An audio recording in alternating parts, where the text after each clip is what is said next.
audio issues. Tonight's speedrun, we're talking about evil campaigns and evil PCs. To establish what we were talking about, I asked Dom what we were going to define evil as, and Dom, you said? Selfish and morally wrong by societal standards for the campaign setting. All right. So those are the two things that sort of evil campaigns or evil PCs can like fall into for the categories you can fall in for what is evil in a TTRPG. All right. Then we transition into a brief discussion about the classic D&D campaign, Red Hand of Doom, which I've personally run twice. It's a favorite of Matt Colville. And a very simple example of an evil campaign would just be to run that campaign in reverse. Instead of playing a band of heroes that's trying to stop the Red Hand of Doom from taking over the region and completing their fell rituals and all that other stuff, you would be playing as hobgoblin warriors or mercenaries in the employ of the Red Hand army, and you would be going around sabotaging the efforts of the Defenders of the Veil, killing key figures, fighting against good aligned adventurers. Really, it would be a very fun and easy campaign to run, because like it's not that hard to sort of Uno reverse the concept of that campaign, which we then got to talking about all the campaigns that we've run over the years and which ones you could just sort of Uno reverse into being an evil campaign. Which then kind of brought us into a discussion of if there's 9 alignments and the three evil alignments are lawful evil, neutral evil, and chaotic evil, what are different examples of each of those campaigns? So you had brought up the computer role-playing game Tyranny. Yeah, Tyranny. Yeah, where you in that game, evil has won. They have there's one last bastion of good left in the world, and you are tasked as one of the generals of this evil overlord to go ahead and take that place. And how you do it is up to you. You can actually do it by being sort of good, morally good, by solving their problems and getting them to fall in line, and sort of persuading them to joining the evil overlord because it's going to be better for them. Or you can kill their leaders and salt their earth and make it so that they don't do it. They gonna have to deal with it. Mm-hmm. And then we also have the Red Hand example. And then also another one would be like playing as Sith in a Star Wars campaign, right? Like you're evil Jedi, you have discipline, you have order, you have your own set of rules. But ultimately, in all three of these examples, there is a lawful structure in place that you are following for your evil. So you're definitely acting outside of the popularized morality of the world, right? In the case of the Red Hand, they are into slavery, military lifestyle, conquest, devil worship, cannibalism. Those things are not considered good by the majority of the world, and therefore they are evil. So even though they are fighting for their families, fighting for their religion, fighting for something they believe in, even though they're working together, they're still evil, and it's still an evil campaign. Then we went to the other extreme. Like, what if you don't want to play a soldier, a mercenary, you want to be super evil. You want to be crazy evil. So, in my opinion, the best way to handle a super evil campaign and still have some sort of narrative is to go the Suicide Squad route. So that's where you have an organization and or DM NPC that has all of the power and is forcing the evil PCs to do a thing. And the consequence for that thing is, of course, specified per character, right? Things that character could not abide happening, whether it's to them or someone they care about or something they care about, is at stake if they don't do this thing. Now, this evil organization, this world government, this evil wizard, whoever is forcing the evil PCs to do their bidding, and has all the cards, they don't care if the PCs are evil, right? That's the whole reason they went and got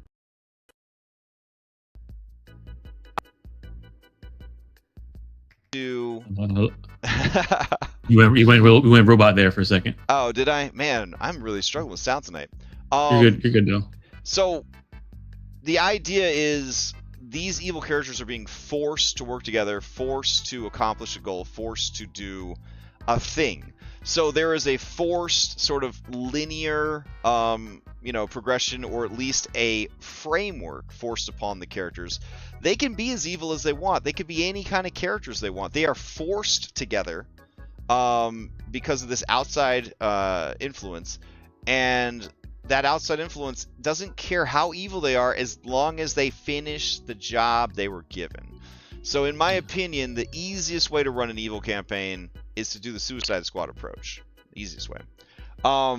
There is also just the murder sandbox. So you come up with a village, a town, a city, an area, and you let people play evil characters, and they just go ham. And you're going to be exposed to some of the darkest stuff you've ever seen, and you're going to not want to invite these people over to your house ever again. Because you're gonna learn real quick the darkness that's inside some people if you have a murder sandbox campaign. Let me tell you. But then there is something sort of in the middle, which is a neutral evil campaign. So a ninja campaign, an assassin campaign, cyberpunk campaign, any sort of crime sandbox, like a GTA style game. This is everyone's agreeing we're bad guys. We're evil, but we're on our own terms. We don't follow the rules, but we're bad boys and bad bitches, but we do work together ish, and we do have our own rules. Our own code. We're doing it our own way, right? So lawful evil is like evil for a cause. Chaotic evil is evil for evil's sake. Neutral evil is evil for our sake, right? So that's the three different flavors. Then blanketed across all of these is the broad strokes campaigns. So you got Sandbox, West March, and procedurally generated. If you don't, at session 0, tell everybody, hey, these are my expectations for this Sandbox, West March procedural, is I want you to be good guys. If you do not put that out there, you're gonna get murder hobos. You're gonna get murder hobos. Like, there's a good chance that you're gonna end up with an evil campaign if you're running a true Sandbox, a true West March, or a true procedurally generated game. If you haven't set up guidelines ahead of time for what your expectations are morally from the game, you're gonna probably end up with some evil characters. So that's something to definitely keep in mind. The example we were talking about before we realized the sound was not working is Kingmaker. Kingmaker has a lot of problematic themes. Those themes could easily be construed as evil. But really they're just historical themes of intelligent humanoids conquering regions and settling regions and butting up against other people that want all of the same things that they want, and having a difference of opinion about whether or not to share those things, who's right, who's wrong. So to tell people I want you to be good guys in this Kingmaker game, it's a little disingenuous, because the whole idea of Kingmaker is that you are colonizers, that you are taking land from native people and you are repurposing it for your kingdom. So like, there are other kingdoms that want to do the same thing. They're going to come after your stuff. You might go after their stuff. How do you find a way through that? It's never going to be black and white, It's going to be this muddy gray area, the civilizations game, right? So that's something to really think about with these broad strokes games. So there's a ton of examples here of like different campaigns that you could run. They could all be run as evil campaigns. It's really not, in my opinion, that hard to set one up, right? That's not the issue. Setting one up isn't the issue. Maintaining. The issue is evil. That's the issue. You've been playing tabletop for a while now, right? Old Man Dom, like 4 years, 5 years now, something like that. Yeah, five, not 2025, 5 years now. Jesus Christ! All right, so man, and in all that time, have you really ever been evil? Have you played an evil campaign? No, I mean, no, not really. Never. You don't feel that Curse of Strahd Nightfall was somewhat evil, or do you feel like you? I felt like it fell in the selfish category, but I don't know if we went full evil. I think we were more just neutral. We were like, okay, we have a goal. Yeah, we'll screw some people over to make sure we get that goal over, but we also went out of our way to help people too. I do feel, especially after Daybreak, I do feel that you guys, between the two groups, were definitely the moral high ground group. You were certainly dragged through it. You know what I'm saying? Like, it would be impossible to say that you were good guys at the end. No, I wouldn't say good. Yeah, no. yeah, but you were definitely people that, despite everything, were still trying their best. So I wouldn't say that you were definitely. I would definitely say you were not an evil campaign. It's not an evil campaign. Okay, what do we got here in chat? T-Pain says, another issue is that the GM should be okay with the act of the evil party being villainous. Well, yeah. Yeah, I mean... But this is a good segue, because I had already planned to talk with you about this week, and I think this has been on our thing for a while now, to talk about evil campaigns. But Cryptic Muffin messaged me because they're in a real bad place because they signed up for Bloodlords, and Bloodlords makes a big to-do about it being an evil campaign. So evil, it's the most evil campaign.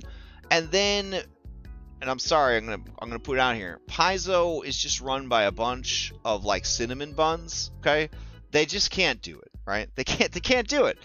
One, I don't think they've got it in their hearts anymore to do it. And then two, nobody wants to get like canceled, right? So like, you don't want to be a major publisher and put out a legit evil campaign encouraging people and rewarding people for being evil. So like, a lot of Bloodlords comes down to, yeah, you're so evil, but you should probably do a bunch of good stuff because it's important to, to save these people and save this and be good and good guy stuff. And it's not even like a Suicide Squad game. Like, it's like we want you to be good guys. It's like your Tyranny example. Like, you're in an evil place working for evil people, but we want you guys to be as good as you can given the situation. And I think that is some big false advertising on that particular campaign. Another Paizo example would be Outlaws Alcazar. Outlaws Alcazar is like, yeah, it's crime, baby. Grand Theft Auto in a steampunk city, we're doing crime. And then you start the game and it's like, well, you're not really doing crime. Like, you may not even be a criminal. You know what? You're probably not. You're probably a Boy Scout or a nun that's been like, tricked into being a criminal, but you're definitely not. Nobody here's bad. First of all, we want to say that we love everyone in the whole world and that there's no one's really bad at all, especially not the drow that we've removed from the game. Like, everyone is good. You know what? Outlaws is a strong word. You're like bad boys. You know what I'm saying? You're the bad boys at Alcazar. But not too bad. Just naughty. How about that? You're the naughty boys. Yeah, you're the naughty little boys of Alcazar. That sounds worse than bad boys. Yeah, I know. I was like, damn, I really wish I hadn't sworn to run this raw. But like, it is what it is. To me, Alcazar was very much and this isn't too many spoilers, I think it covers it in the player's guide, is very much like a Suicide Squad game. Like, you could, and that's what I got from the player's guide when I looked at it. Yeah, like you could be a good guy who got, framed to be a bad guy. You could be the worst guy in all of Alcazar. It doesn't matter. The government has your balls in their hand, and you're gonna crush them if you don't do this linear ass adventure that they have planned for you. Like, that's it. That's it. It's a Suicide Squad adventure. Then the side thing that no one really cared about. Yeah. So, I would have preferred that my Alcazar game be a crime sandbox, right? Or a cyber steampunk. You know what I'm saying? Like, that's what I wanted. That's what I wanted. That's not what I got. I got a Suicide Squad game. And I like Suicide Squad. I was okay with it. I think a lot of the players were okay with it. I do think some of the players were kind of hoping for a crime sandbox, like a Grand Theft Auto style game. And I understand that. But when T-Pain says another issue is that the GM should be okay with the act of the evil party being villainous, yeah, man, that's the thing, right? Is like, yeah, if the writers themselves aren't okay with the idea of the players being evil, that makes it hard for the DM to be okay with the players being evil. You know what I'm saying? If it's a homebrew game that you've done yourself, and you're like, yeah, this is gonna be an evil game. It's gonna be so evil. I love it. It's gonna be so evil. You need to remember that you said those words out loud. Let me tell you, because I, with my Curse of Strahd games, was like, hey, this is an open sandbox. It's gothic horror. You know, the themes are just like the slow disintegration of morality and humanity and goodness. Like, evil wins in the end, darkness wins in the end, gothic horror, right? There's no happy endings. You're just trying to see how far you could take these characters before they are completely broken down into nothingness, right? Like, that's what I said when we started the campaign. I said, none of you are the main character. Strahd's the main character. You're just there to get fucked up. We're going to see what happens to you in this narrative about someone else. What is the narrative that is told about you and how you react to the world and the curse and all that kind of stuff, right? It was never like, hey, you guys are secretly the saviors of the land reincarnated. No, we didn't do any of that shit. You were just regular people that were thrown into a terrible situation, and then anything was on the table other than the stuff that people had put in the triggers list before the campaign started, right? So like in our one game with David, no cannibalism, right? We just, for some reason, none of the monsters ever thought about cannibalism as an option. They were just like, what's cannibalism? I have been doing this a long time, over 30 years. I have played all sorts of games. I have played evil games. I have run evil games before. When I play a video game, I like to be a good character because it's like nice to be. It's nice to be good. I don't know. Like I spent a big chunk of my life being not. First playthrough is always good. Yeah, like I just. Also, I got a pretty good imagination and an overdeveloped like empathy.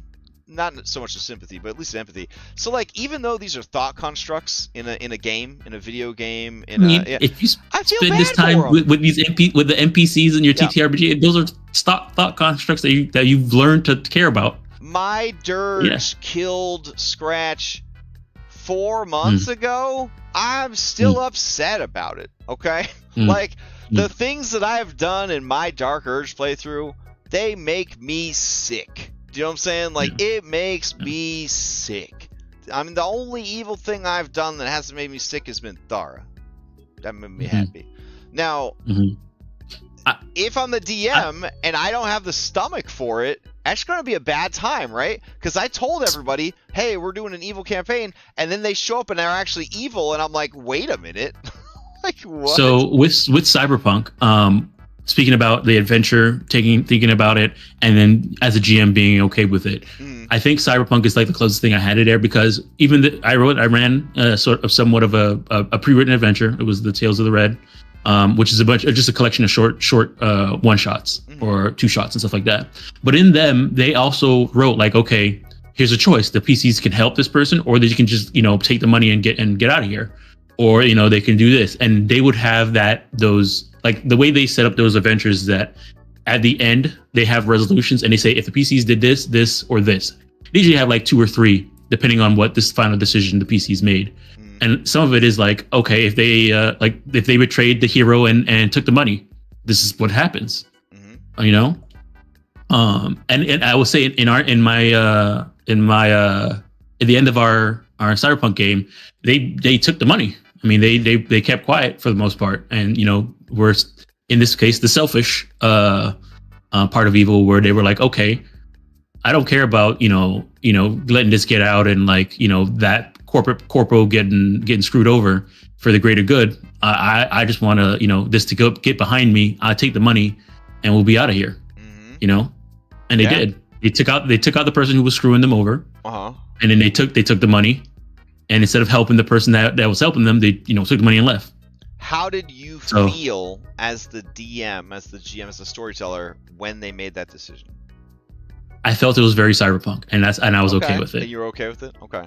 Yeah, I was okay with it. And the reason is because I have given there was a lot of this happening throughout the campaign, and I kind of was expecting them to go down this route based off everything else they've done, because they've never been the type to go out of their way too much to help somebody. If it was easy, yeah, sure, they'll feel good about themselves. And then when if it was like, hey, we could die, let's not do this.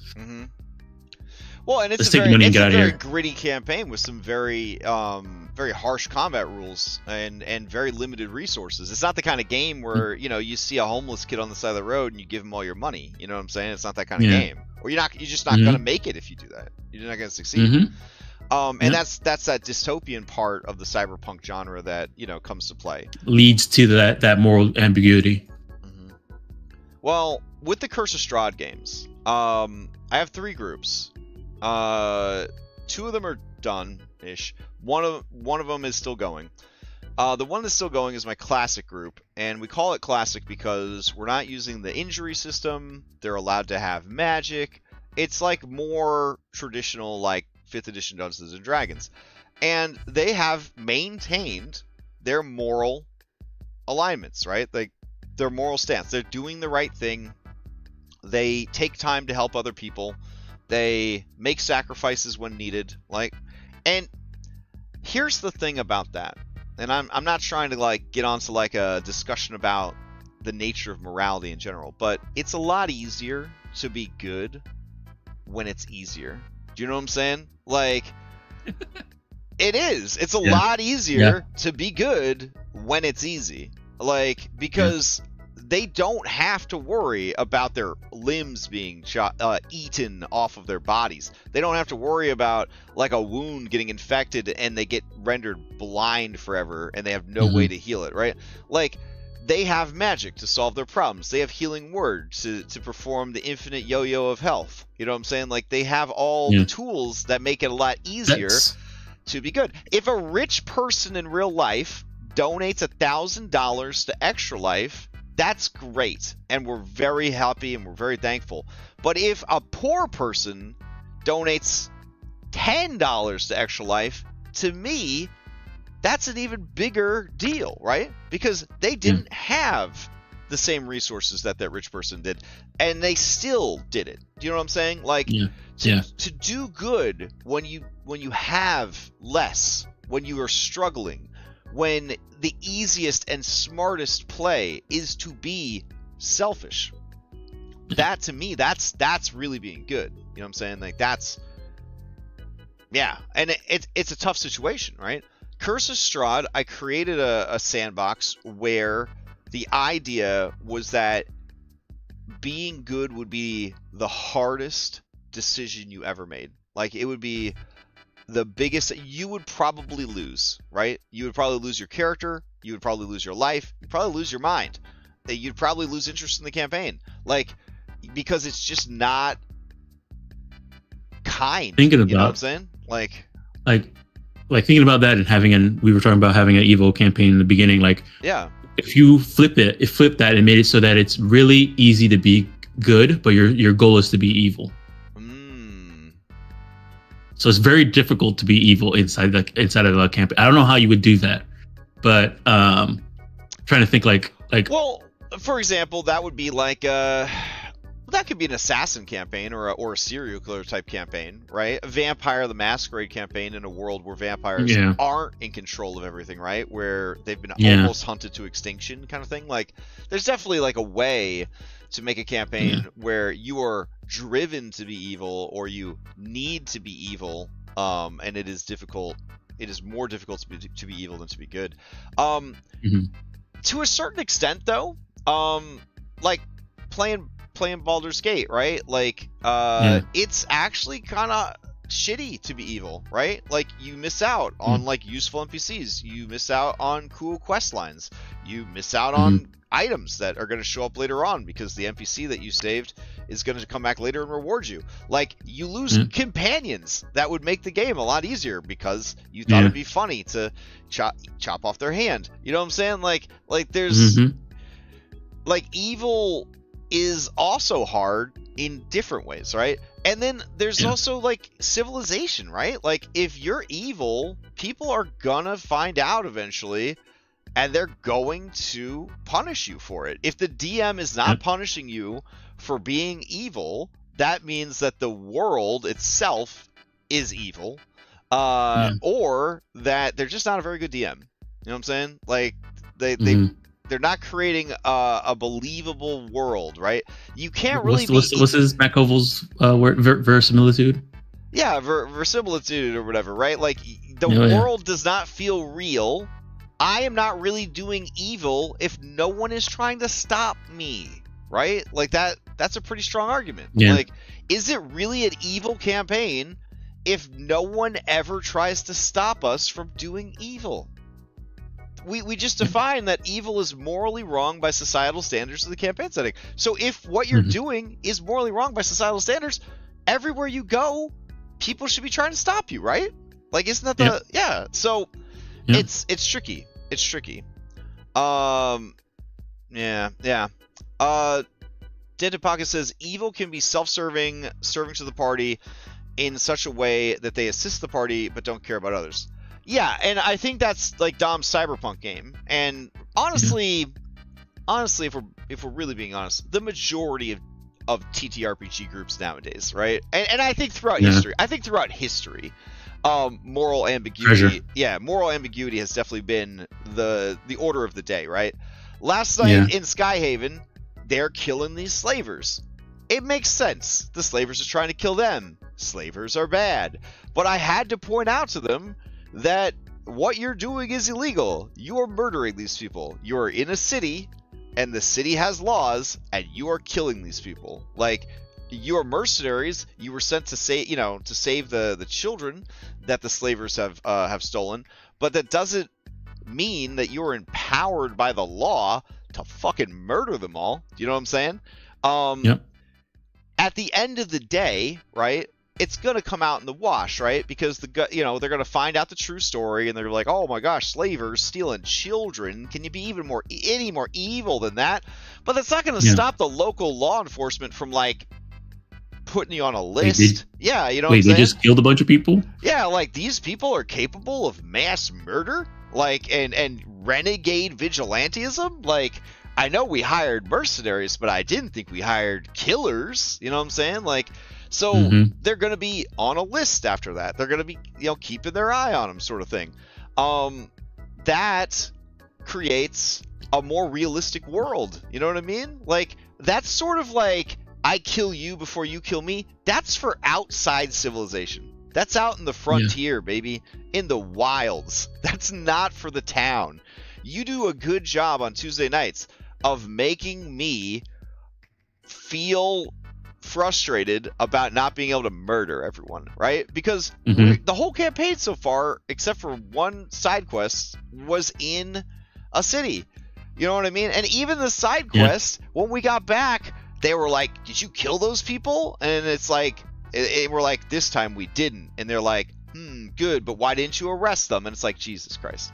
But like, I do feel the presence of law and good and civilization, and like, this is a society that actually cares about its people, its laws, its rules, and they're willing to enforce that. You know what I'm saying? Like, that to me makes it feel like a different kind of campaign than we're out in the wilds just wrecking shit. You know what I mean? Like,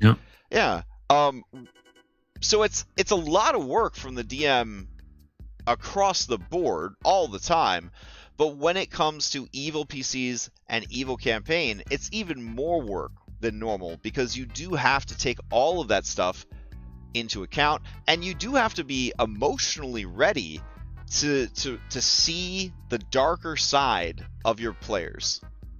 You know what I'm saying? Like, because when you invite people when you invite there people was- to be evil, yeah. Okay, here I got a story for. It's also in Cyberpunk. There was a side quest they did where they had to go out. There was this corporation that had a logging area where they had trees, and that's where they gathered. It was like a place where they were a sanctuary for trees. Mm-hmm. And they had hired them because they said apparently there's something going on where people are sneaking into their sanctuary and cutting down their trees and then leaving. Mm. And so they hired them to go find out who's doing it and let them know who's doing it and protect the trees. They went there. They found the loggers. It was two groups. And so they split up. One person went to one side, the other person went to the other group. Like I think it was like a 2-3 split. So 2 people went to one area and 3 other people went to the other. The 3 people that went together were the sort of the chaotic side of the group, and the 2 other people were one of them was Carsona's character, who just came in being a very good character, and then Will's character, who was very much like a business only. Like he's gonna do what he needs to do for business, but like whatever is gonna be more efficient. So they went there, they found the loggers. One group was like interrogating them, trying to make them get scared, bluffing, saying that they have people around the forest so they could stand down. The other group just went in there and started killing. And they went in they were I played the character, the people were just loggers, right? And so I played them as like, what the heck? These like, scared that, a group of people with weapons just showed up on them. They had weapons themselves, so they were going to protect themselves, but like, they weren't like mercenaries or anything. They were loggers. Yeah, yeah. And so, yeah, I had to play them as like people getting, random people being attacked by, these souped up cyber psychos. Right. They're in over their heads, right? Like way in over, similar to the Busker busters who, saw magic being cast. But, so this is maybe a little bit of a spoiler for that campaign, but it turns out all those people had bombs in their heads that they didn't know about.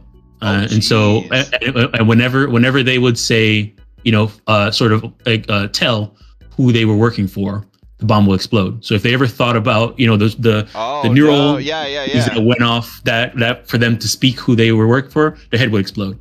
And so the group that was made them stand down by bluffing. Yeah, they were standing down. They were about to handcuff them, and they were about to interrogate them. Head explode, right? And like, what the heck's going on? So all the other people are like scared and getting ready to run away. They think one of the snipers that was in the back, finally shot and killed them. And then the other group who was going around killing everybody is like, why are you doing this? We'll tell you whatever we need to tell you. Please keep us, don't kill us. And so, they were like, okay, yeah, tell us where you're going. And then that one heads explode. No. And now, and so now that side is scary because, somebody's head just exploded and there's these people attacking them. And the other side, they thought they had a sniper. And so chaos ensues. But it's crazy because the group that tried to stand them down was trying to help them make sure they don't, they kind of figured out like, okay, when they say something, their head explodes. So they're like, don't say anything. I'm not going to act anything. We just need you to calm down. We'll take you to safety. The other group is like, you got to tell us, you need to stay here. I'm going to go take out the other person. Somebody's trying to run away because they're getting hit. Okay. Yes. Leah in the comments, we saved one girl. I mean, you did after killing, all of her other friends in cold blood. Yes. I mean, yeah, she didn't have anywhere else to run, but just seeing that dynamic and of like trying to be good in a stressful situation and then not, it's very difficult to be good in the other one. Yeah. Yeah. I think that you're running your game right and you're telling the story well when there are consequences for being evil, and it is difficult to be good. Do you know what I'm saying? Yeah. Like, the whole job of being a storyteller, a GM, a DM, whatever, is, and again, Matt Colville said it best, right? To make problems, right? You make problems. You don't make solutions. That's the player character's jobs. You make problems, and I feel like you're doing your job well if every solution still carries some like stress with it. You know what I mean? Like, like I want to be good. I want to donate this money, but we don't have a lot of money. If I donate this money, I don't even know if they're going to reward me with anything, right? Like, I don't know if I'm going to get anything for this. Like, am I going to get a blessing? Am I going to get an item later on? Am I going to get a contact? I have nothing to guide me except my role playing that I want to do the right thing here. It would be so much easier to kill the priest, take all the donation money, right? Because now I don't have the loose end of the priest. I have all this money. I move on with my life. But if the DM's running it right, now there's going to be consequences for that action as well, right? So, like, everything needs to have that sort of a little bit. It doesn't always have to have a lot, but it needs to have a little bit of weight to it, right? Like, you could be evil, you could be good, and you're still going to have that same level of, like, immersion, right? Where the decision that you make, whether it's a good guy decision or a bad guy decision, is still going to carry that kind of weight with it. So, all right. So the other thing that we wanted to talk about, now that we've kind of talked about evil campaigns, and really evil campaign, the hardest part is everyone actually for real being on board and not taking it too far, and also not chickening out, right? So it is very difficult because everyone involved has to be communicating so that things stay at just the right level of evil, right? Because if it gets too evil, people are going to freak out, people are going to get upset, triggers are going to go off, triggers are going to be developed, right? You're gonna you're going to see the dark side of a lot of people. And then if you chicken out too early, you're going to end up like a Paizo adventure. You know what I'm saying? Where you say that it's an evil campaign, but it's really just another My Little Pony Friendship is Magic campaign. So you do have to be it's a constant balancing act of keeping it evil. And I'd really say it's the same parallels of running a game where you want everybody to be good, you know, and you're trying to keep that moral compass on track, and you don't want people to be so good that it's not fun for anybody, right? You don't want everyone to be a second edition lawful good paladin ruining everybody's fun, but you still want to have a good guy campaign. So again, there's a meter, right, of what is acceptable range of good and murder hobo and second edition lawful good paladin. Like, what is the right thing for your group? You're going to constantly be readjusting, bringing that back on track. So the second half of this is, what if only one person wants to be evil? What if you made the mistake of allowing Cryptic Muffin to join your game and everyone else is just there to be a good guy, they're there to be a hero, and then Cryptic Muffin shows up and is like, I'm evil, and you're like, oh, all right. So what do you do about that, right? If you've got one person that always wants to play evil, or thinks that they want to play evil, they're playing evil, oh, I got an evil character. The first thing I would do is ask them why they're in this party. Fair enough. Fair enough. I want them here, to, bro? Like, why? What is your character's goal, and why are they here in this party if they're like this? And then if they give me an answer, why are you like this?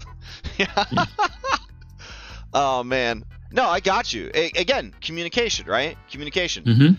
When you put out your ad for the game, if you have a problem with evil characters, if you have a problem with murder hobos, if you have a problem with morality, you need to address that in the ad for the game.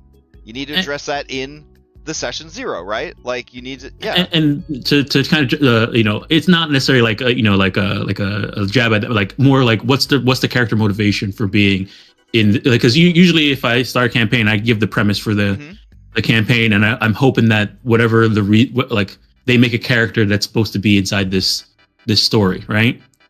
And so or fit this premise. And so that's what I would want to know, is like, if the premise kind of geared towards a lot of good characters, this evil character, I want to know why would they be in this story.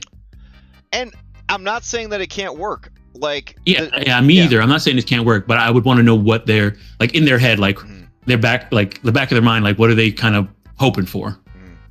They're looking for redemption. Are they here because they're one of the other NPCs is there? One of the PCs is like a family member, and even though they're evil, they want to make sure that they stay safe. you know. Most famous second edition example of that, Raceland Majory, I think his name was. Basically, in the Dragonlance books, there's one edgelord evil wizard in the party, whose brother is the lawful good frontline fighter, and you know, it worked, and he was a beloved character, and he was very one of the original edgelords, and you know, it was nice. I would say in 30 years, the majority of campaigns that I have run, there has always been at least one evil person in the adventuring party. Whether or not the other PCs knew it. There's always been at least one. Because I will allow evil PCs if they work well with the party, right? Like, their morality doesn't mean anything to anyone as long as they're willing to move the story forward. You know what I'm saying? Like, it doesn't matter. It really should matter.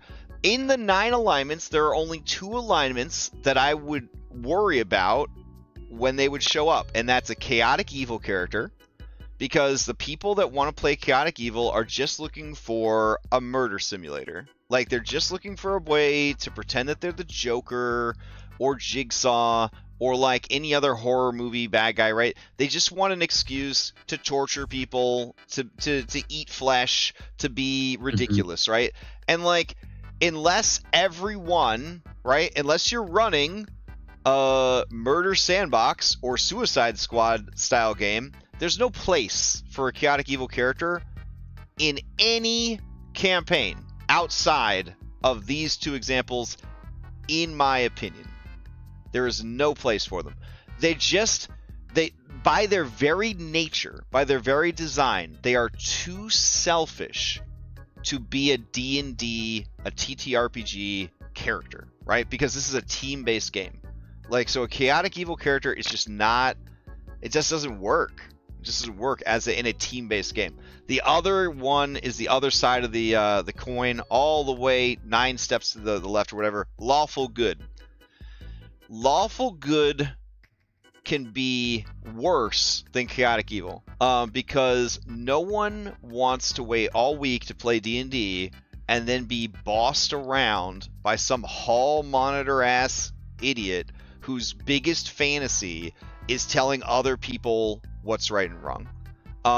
And so lawful good can work if it's like subtle, you know what I'm saying? If it's like lead by example, but like preachy lawful good, it's horrible. I've had to run it as a DM. I've had to endure it as a player. It is absolutely horrible. I would much rather just deal with a chaotic evil character going around and killing all the important quest NPCs behind my back. I'd rather deal with that than deal with a person that's in your face all the time because that's how they think lawful good is supposed to act. So like the common thread there, right, is that you have made a character that is not able to work with a team. Right? Yeah. Like, it's not even about alignment. It's the fact that you made a character intentionally that does not work well with a team in a team-based game. I mean, going like the 2 extremes, like even somebody who's like lawful evil or lawful neutral, like if they're the type that I have this code and this code is the only way, and then we're not going to work together regardless of it, and I'm going to be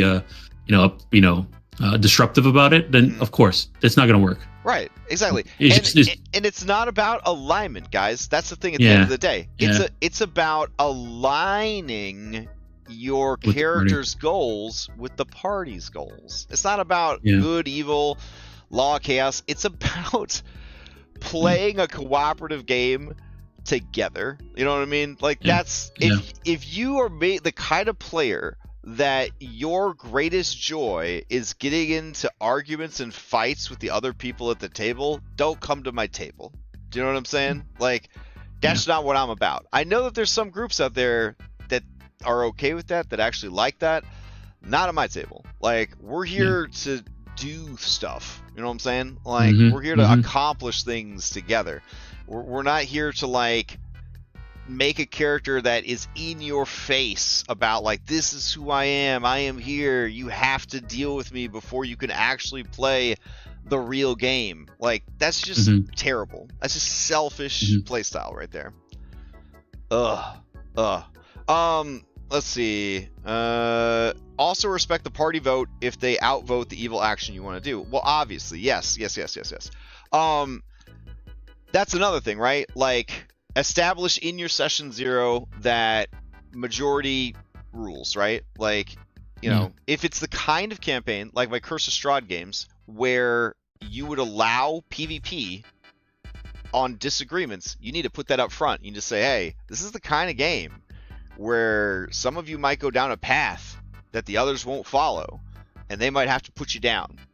You know what I'm saying? Like, so you need to know that up front, that you can break the vote. You can go against Sometimes they might just leave you to die, you know? Yeah, and then they'll cull you.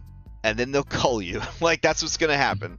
Because you are a pack, and if anybody deviates from what's best for the pack will turn on you and kill you. You know what I mean? Like, that's how it is. So yeah, like, I don't think you as a DM should be worried about the evil player character. I think you should be worried about the problematic player, right? Yeah. And generally, if a person is a problematic player, sometimes them coming forward and being like, I want to play this super evil character, might be a red flag, right? It might be a tip-off that, like, this is going to be a problematic player. But listen to what they're saying. If they come to you and they say, yeah, I want to play this evil character, so they're an assassin, they only care about themselves, but their best friend was murdered by the main BBEG of the campaign, and so they're willing to work with anybody and do anything to get revenge. And it's like, that sounds great. Okay, yeah. That sounds great. Yeah. That sounds great. That sounds great. Get on in here. You know what I'm saying? If they're like, yeah, I want to play an evil character. They're possessed by 13 ghosts. Every day, I'm gonna roll a die and see which of these crazy, insane, murderous ghosts takes over my character's body. I can't be held responsible for anything that happens. You're gonna be like, yeah, I don't think that's gonna work. I don't think that's a good character concept. So, like, there's different kinds of evil characters, right? That are they're gonna work. If I've got David in my game, and you come to me and say, hey, I want to play this evil character. They're a cannibal. I'm gonna be like, I'm sorry, I can't. That can't happen. Like, sorry, I can't do that. Yeah. So these are the things you have to keep in mind. Like, if you're like, yeah, I want to play an evil character. I love abusing animals. Well, I'm gonna tell you, in almost every group I have, that ain't gonna fly. That ain't gonna fly. So again, communication, expectations, the same stuff we always talk about. The same stuff we always say. Yeah. Same stuff we always say. But it is stuff that you do want to pay close attention to, because evil characters are a fast track, and evil campaigns are a fast track to discovering new traumas, new triggers, and messing people up big time. So, like, you really, more than any other campaign, if you're running an evil game or a game with evil PCs, you need to be aware of what is okay for your group at your table, and you need to be willing to like pivot, adapt, adjust, change. When don't be afraid to have that conversation before session 0, session -1, whatever you need. Have that conversation and say, like, don't be afraid to have that conversation. If you are willing to actually try a evil campaign, you can't be scared to talk about evil. Oh yeah.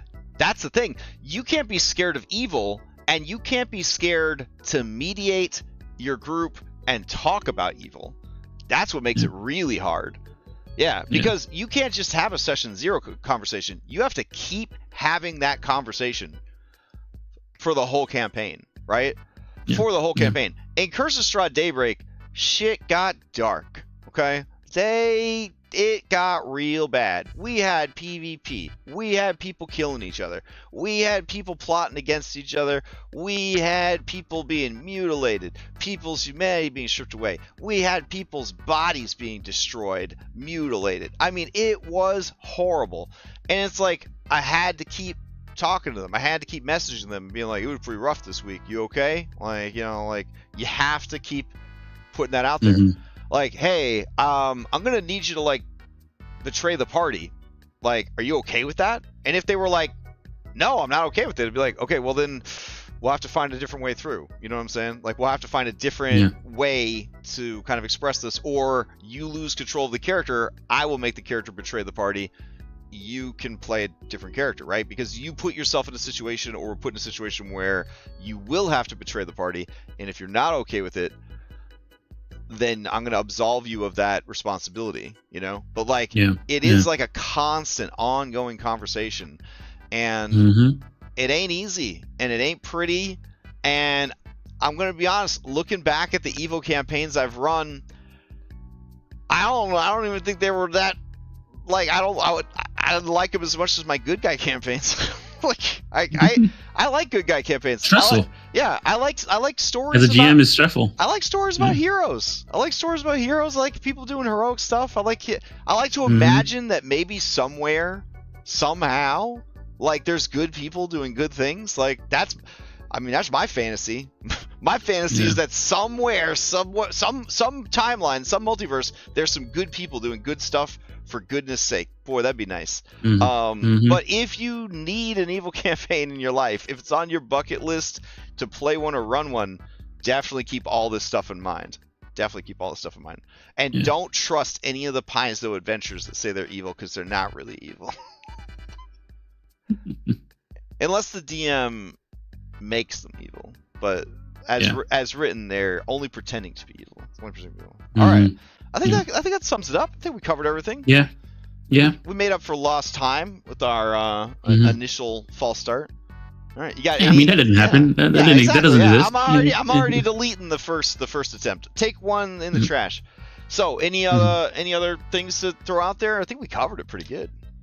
Yeah, I think we covered pretty much everything. In terms of like quick recap, it's just, make sure you talk to your players. Evil.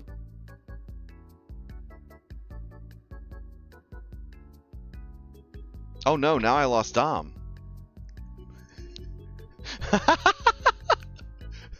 I think the cat muted his mic.